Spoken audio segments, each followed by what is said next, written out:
వాని వేధింపుల కేసులో ఏపీ మాజీ ఇంటెలిజెన్స్ చీఫ్ పిఎస్ఆర్ ఆంజనేయులు అరెస్టు సరైందే అన్నారు మాజీ మంత్రి డొక్కా మాణిక్య వరప్రసాద్.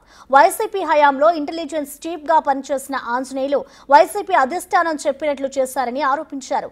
నేతల ఫోన్ ట్యాపింగ్ విషయంలోనూ ఆయన పాత్ర ఉందని, ఈ విషయంలో వైసీపీ పార్టీకి తొత్తుగా వ్యవహరించారని అన్నారు. ఆంధ్ర శశికళ చెప్పినట్లు చేసేవాడని ఆరోపించారు. జగన్ కు అత్యంత విధేయుడిగా పనిచేసిన పిఎస్ఆర్ ఆంజనేయులుపై చట్ట ప్రకారం చర్యలు తీసుకోవాలని డిమాండ్ చేశారు. ఈరోజు పిఎస్ఆర్ ఆంజనేయులు గారు మాజీ ఇంటెలిజెన్స్ చీఫ్ అరెస్ట్ చేసినట్టుగా మీడియాలో చూశాను నేను. ఇది ఆంధ్రప్రదేశ్ పోలీసులు అత్యంత సాహసోపేత నిర్ణయం తీసుకున్నారని నేను భావిస్తూ ఉన్నాను. అరెస్ట్ చేయడం కరెక్ట్గా నేను భావిస్తూ ఉన్నాను.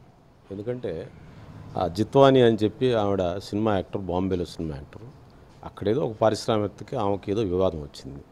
వివాదం వస్తే వీళ్ళు ఇక్కడ కేసు పిక్ చేసి ఒక ఫాల్స్ కేసు పెట్టి దానికి ఈయన నాయకత్వంలో మరి ఇద్దరు ఐపీఎస్ అధికారులు కొంతమంది కలిసి ఆ అమ్మాయిని ఒక స్పెషల్ ఫ్లైట్లో వృద్ధాప్యంలో ఉన్న తల్లిదండ్రుల్ని, మొత్తం డాక్టర్స్, వాళ్ళకి మంచి ఫ్యామిలీ వాళ్ళది, సినిమా యాక్టర్ ఆమె అమ్మాయి, వాళ్ళు ఇక్కడ తెచ్చి కిడ్నాప్ చేసి దినాలు పెట్టి ఇక్కడ టార్చర్ చేసి దొంగ సంతకాలు పెట్టించుకొని చేయాల్సినంత దుర్మార్గం ఏంటి?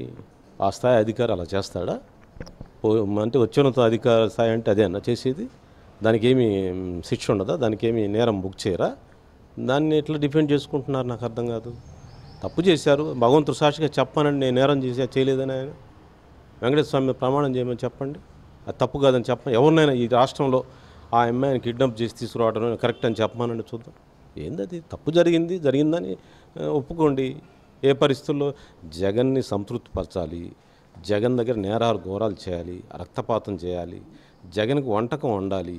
ఆ రక్తపాతంతో కూడిన, ఆ హింసతో కూడిన ఆ వంట వండటానికి ఈ శశికళ, ఆంధ్ర శశికళ ఉంది కదా, శశికళ ఒక ప్లాన్ చేస్తాడు.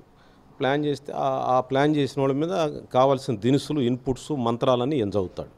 చదివి జగన్కి ఇంకా రాజ్యం పోస్తాడు. హిరణ్యాక్షుడు రాజ్యాన్ని, ఆ హింసాయుతమైన రాజ్యానికి ఇతను మంత్రాలు చదివాడు, ఇతను దినుసులు చదివాడు. అన్ని నేరాలకు ఘోరాలకు కారణం ఈయన పాత్ర కూడా ఉంది. కాబట్టి దీని విచారణ జరగాలి.